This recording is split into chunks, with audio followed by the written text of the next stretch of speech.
Hello students, welcome to my channel AM classes. आज आपण 10th standard जॉमेट्रीसाठी first chapter सिमिलॅरिटीमधील प्रॅक्टिस सेट 1.4 पाहणार आहोत. पहा आपल्याला क्वेश्चन 3 काय दिला आहे. If triangle ABC similar triangle PQR.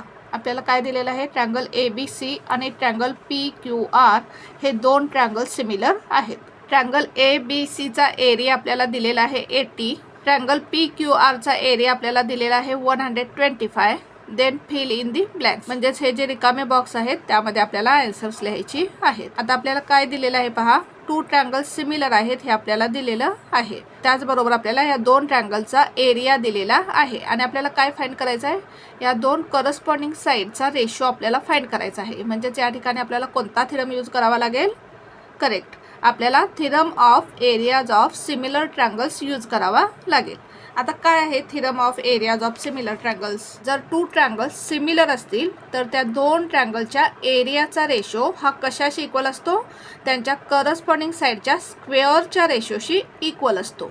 म्हणजेच A1/A2 इज इक्वल टू S1चा स्क्वेअर अपॉन S2चा स्क्वेअर, करस्पॉन्डिंग साईडच्या स्क्वेअरचा रेशो. हा थेरम यूज करून आपण हे एक्झाम्पल सॉल्व करू. प्रथम आपण गिवन लिहून घेऊ. आपल्याला काय काय दिलेलं आहे पहा. Given area of triangle ABC दिलेला आहे, लिहून घेऊ आपण. Area of triangle ABC is equal to 80. Area of triangle PQR दिलेला आहे आपल्याला 125. Area of triangle PQR is equal to 125. त्याचबरोबर आपल्याला काय दिलेलं आहे, triangle ABC similar triangle PQR, लिहून घेऊ आपण.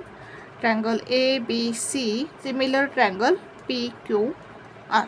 Therefore, by theorem of areas of similar triangles, two triangles similar दिलेले आहेत. म्हणजेच या ठिकाणी आपण theorem of areas of similar triangles use करणार आहोत.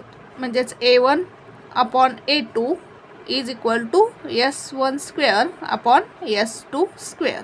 A1 म्हणजेच आपल्याला एरिया ऑफ ट्रँगल ABC दिलेला आहे, लिहून घेऊ आपण या ठिकाणी. Area of triangle ABC upon A2 म्हणजेच एरिया ऑफ ट्रँगल PQR.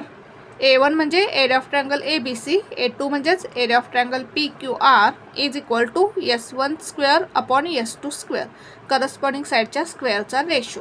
आपल्याला कोणत्या दोन करस्पॉन्डिंग साईड्स दिलेल्या आहेत, AB अँड PQ. म्हणजे या ठिकाणी काय येईल, S1 म्हणजे काय येईल, ABचा स्क्वेअर अपॉन S2 म्हणजेच काय येईल, PQचा स्क्वेअर. आता एरिया ऑफ ट्रँगल ABC आपल्याला दिलेला आहे 80 upon area of triangle PQR दिलेला आहे आपल्याला 125 is equal to AB square upon PQ square. आता या ठिकाणी आपण 5 ने भाग घालू. 5 1 जार 5, 8 - 5 3, 30, 5 6 जार 30, 5 2 जार 10, 2 राहिले 25, 5 5 जार 25. Therefore AB square upon PQ square is equal to काय येईल, 16/25. आता आपल्याला AB अपॉन PQची व्हॅल्यू फाइंड करायची आहे. मग आपण दोन्ही साईडचे स्क्वेअर रूट घेऊ. Taking square root of both the sides. AB स्क्वेअरचा स्क्वेअर रूट काय येईल, AB अपॉन PQ स्क्वेअरचा स्क्वेअर रूट काय येईल, PQ इज इक्वल टू 16चा स्क्वेअर रूट काय येईल 4, 25चा स्क्वेअर रूट काय येईल 5. म्हणजेच आपल्याला AB अपॉन PQ हा रेशो काय मिळाला, 4/5. मग आपण याचे आन्सर्स लिहू खाली. Area of triangle ABC upon area of triangle, या ठिकाणी काय येईल, आपल्याला कोणते दोन ट्रँगल्स दिले आहेत, triangle ABC and triangle PQR. म्हणजे या ठिकाणी काय येईल, एरिया ऑफ ट्रँगल PQR. त्याचबरोबर आपल्याला AB अपॉन PQ हा रेशो काय मिळाला, 4/5. म्हणजे या ठिकाणी काय येईल, 4/5. आन्सर लिहू आपण खाली.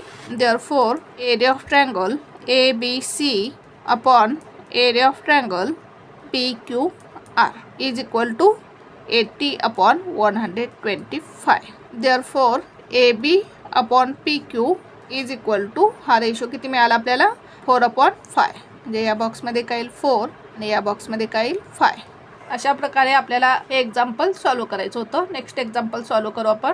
फोर्थ क्वेश्चन काय दिलेला आहे पहा आपल्याला. Triangle LMN similar triangle PQR. या ठिकाणी आपल्याला टू ट्रँगल्स दिलेले आहेत, triangle LMN and triangle PQR, आणि हे दोन्ही ट्रँगल सिमिलर आहेत. या ठिकाणी आपल्याला इक्वेशन दिलेलं आहे 9 times area of triangle PQR is equal to 16 times area of triangle LMN if QR is equal to 20. Q आरची लेंथ आपल्याला दिलेली आहे 20. देन फाइंड एम एन, आणि आपल्याला एम एनची व्हॅल्यू फाइंड करायची आहे. आता आपल्याला हे दोन ट्रँगल सिमिलर आहेत हे दिलेलं आहे. आता ट्रँगल पी क्यू आरची क्यू आर ही साईड आपल्याला दिलेली आहे आणि क्यू आरची करस्पॉन्डिंग साईड कोणती येईल एम एन. क्यू आरची करस्पॉन्डिंग साईड कोणती येईल एम एन, आणि एम एनची व्हॅल्यू आपल्याला फाइंड करायची आहे. आता या ठिकाणी आपल्याला टू ट्रँगल्स सिमिलर आहेत हे दिलेलं आहे. म्हणजेच या ठिकाणी आपल्याला कोणता थिरम यूज करावा लागणार आहे, theorem of areas of similar triangles. पहा सॉल्व करू आपण एक्झाम्पल. प्रथम आपण गिवन लिहून घेऊ. आता प्रथम आपण हे इक्वेशन लिहून घेऊ. 9 into area of triangle P Q R is equal to 16 into area of triangle L M N. आता या ठिकाणी आपण हा 9 या बाजूला घेऊ आणि area of triangle L M N या साईडला घेऊ. दोन्ही ट्रँगलचा एरिया आपण एका साईडला घेऊ आणि हे नंबर्स एका साईडला घेऊ. Area of triangle P Q R upon, आता या ठिकाणी area of triangle L M N या ठिकाणी मल्टिप्लाय आहे, या बाजूला आल्यानंतर डिव्हाइड होईल. म्हणजेच area of triangle P Q R upon area of triangle L M N is equal to 16. आता हा 9 आपण या साईडला घेऊ. 9 या ठिकाणी मल्टिप्लाय आहे, या बाजूला आल्यानंतर डिव्हाइड होईल, म्हणजे 16 अपॉन 9. याला देऊ आपण इक्वेशन नंबर 1. या ठिकाणी आपल्याला या दोन ट्रँगलच्या एरियाचा रेशो किती मिळाला, 16 अपॉन 9. आता आपल्याला काय दिलेलं आहे, triangle L M N similar triangle P Q R. लिहून घेऊ आपण triangle L M N similar triangle P Q R. Reason काय गिवन हे आपल्याला दिलेलं आहे. आता हे दोन्ही ट्रँगल्स सिमिलर आहेत, म्हणजेच या ठिकाणी आपण कोणता थिरम यूज करणार, by theorem of areas of similar triangles. Therefore by theorem of areas of similar triangles.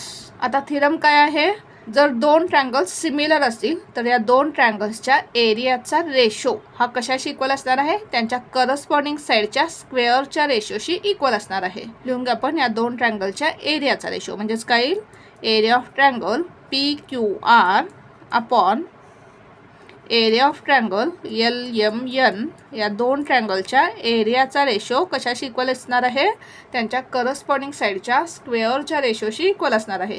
मग करस्पॉन्डिंग साईड कोणत्या दिलेल्या आहेत आपल्याला, Q R and M N, या दोन करस्पॉन्डिंग साईड्स आपल्याला दिलेल्या आहेत. म्हणजेच काय येईल, क्यू आरचा स्क्वेअर अपॉन एम एनचा स्क्वेअर. आपल्याला या ट्रायंगलची क्यू आर ही साईड दिलेली आहे, मग क्यू आरची करस्पॉन्डिंग साईड कोणती येईल, एम एन. म्हणजेच या ठिकाणी काय येईल, क्यू आरचा स्क्वेअर अपॉन एम एनचा स्क्वेअर. आता आपल्याला हा रेशो मिळालेला आहे. इक्वेशन 1 मध्ये हा रेशो आपल्याला किती मिळालेला आहे, 16 अपॉन 9. या ठिकाणी आपण 16 अपॉन 9 पुट करू. 16 अपॉन 9 इज इक्वल टू, आता क्यू आरची व्हॅल्यू आपल्याला दिलेली आहे. क्यू आरची व्हॅल्यू किती आहे पहा, Q R is equal to 20. म्हणजेच या ठिकाणी काय येईल, 20चा स्क्वेअर अपॉन एम एनचा स्क्वेअर. आता आपल्याला एम एनची व्हॅल्यू फाइंड करायची आहे. मग काय करू आपण, या दोन्ही साईडचे स्क्वेअर रूट घेऊ. Taking square root of both the sides. Under root 16 upon 9 is equal to under root 20चा स्क्वेअर अपॉन एम एनचा स्क्वेअर. आता 16चा स्क्वेअर रूट काय येईल, 4 अपॉन 9चा स्क्वेअर रूट काय येईल, 3 इज इक्वल टू 20चा स्क्वेअर आहे या ठिकाणी आणि एम एनचा स्क्वेअर आहे. याचा आपल्याला स्क्वेअर रूट घ्यायचा आहे. मग स्क्वेअर रूट आणि हा दोन्हीचा स्क्वेअर काय होईल, कॅन्सल होईल. म्हणजेच काय येईल या ठिकाणी 20 upon M N. Square root आणि स्क्वेअर काय होईल या ठिकाणी, कॅन्सल होईल. आता या ठिकाणी आपण क्रॉस मल्टिप्लिकेशन करू. 4 into M N, 4 into M N is equal to 3 into 20. आता हा 4 आपण या साईडला घेऊ. या ठिकाणी मल्टिप्लाय आहे, या बाजूला आल्यानंतर डिव्हाइड होईल. Therefore M N is equal to 3 into 20 upon 4. बाग घालू आपण. 4 1 जार 4, 4 5 जार 20. Therefore M N is equal to 3 into 5, 3 5 जार 15. म्हणजेच आपल्याला एम एनची व्हॅल्यू किती मिळाली, 15. अशा प्रकारे आपल्याला हा क्वेश्चन सॉल्व करायचा होता. पुन्हा एकदा पहा आपण कसं सोडवलं एक्झाम्पल.